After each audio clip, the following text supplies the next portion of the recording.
day. We are Group 9 and our presentation will be on exploring the impact of cognitive biases on logical reasoning and critical thinking, and how individuals can recognize and mitigate these cognitive biases to make more rational and objective decisions. We'll be explaining some key terms that was stated in the question. We'll start with cognitive bias, which is the tendency to act in an irrational way due to our limited ability to process information objectively.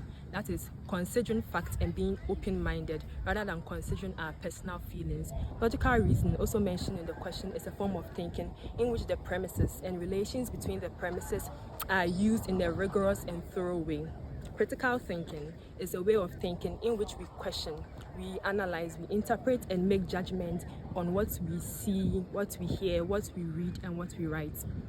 So cognitive bias are inherent in our human thinking and influence our decisions and judgments every day, from confirmation bias to anchoring bias. These mental shortcuts can lead to errors in reasoning and decision making.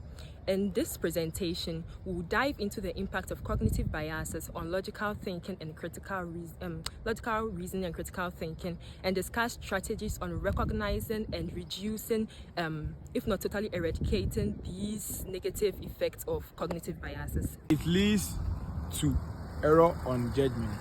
One cognitive bias is availability heuristic, which is the tendency to rely on the most easily accessible information when making decisions. This can lead us to overlook less obvious but very relevant evidence and jump into hasty conclusions. It leads to the misinterpretations of information. A bias-like mood has an effective cognitive processing and thought-making analysis. Based on our mood class, our sense of objectivity and distorts the way we process information, which causes misunderstanding and misinterpretation. Another example of cognitive bias is selective thinking bias. This can lead to us being picky when it comes to information, ignoring evidence that contradicts to our beliefs, and selecting evidence that pre-eases our beliefs.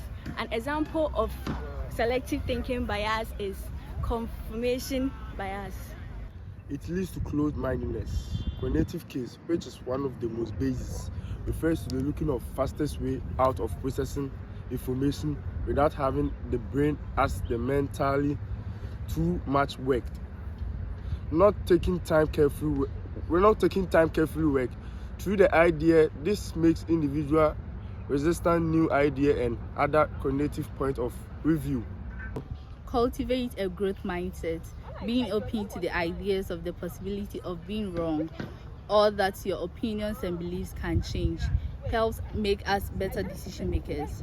It creates more room for different opinions, which exposes us to more information and help us arrive at a better, more accurate conclusion. Encourage constructive criticisms. When we seek the views of others in decision making, we should equally welcome their feedbacks and criticisms. This will make us more objective and rational in our decision making. Active open-mindedness. Another effective technique to identify cognitive bias is to actively seek diverse perspectives. Engaging in conversation and considering viewpoints from individuals with different background, experience, beliefs, opinions, and mindsets broadens our understanding and challenges our biases. By accommodating alternative viewpoints, we can identify the presence of cognitive biases and expand our knowledge. Educate yourself. Getting to know more about cognitive biases, what they are and how they affect our decision making, helps us to know them when they pop up and deal with them accordingly. Self-awareness is the key to identifying cognitive biases, taking time to reflect on the decisions, thoughts and reactions, and trying to influence our decisions to uncover the present bias. Okay, to conclude, cognitive biases are systematic errors in thinking that can affect our judgment and decision-making process. They can interfere in critical thinking by leading us to faulty assumptions and inaccurate conclusions. Let us all make effort to know them, recognize them, and overcome them to make more informed decisions. Thank you.